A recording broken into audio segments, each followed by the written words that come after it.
wrong with their user interfaces? Well, the problem with them is really sort of in the bottom 40 there. It's this stuff right here.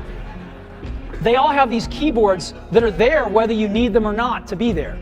And they all have these control buttons that are fixed in plastic and are the same for every application. Well, every application wants a slightly different user interface, a slightly optimized set of buttons just for it. And what happens if you think of a great idea 6 months from now? You can't run around and add a button to these things, they're already shipped. So what do? It doesn't work because the buttons and the controls can't change. They can't change for each application, and they can't change down the road if you think of another great idea you want to add to this product. Well, how do you solve this?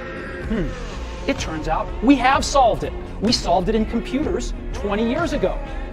We solved it with a bitmap screen that could display anything we want, put any user interface up, and a pointing device. We solved it with the mouse, right? We solved this problem. So how are we going to take this to a mobile device? Well, what we're going to do is get rid of all these buttons and just make a giant screen. A giant screen. Now, how are we going to communicate this? We don't want to carry around a mouse, right? So what are we going to do? Oh, a stylus, right? We're going to use a stylus. No. Who wants a stylus?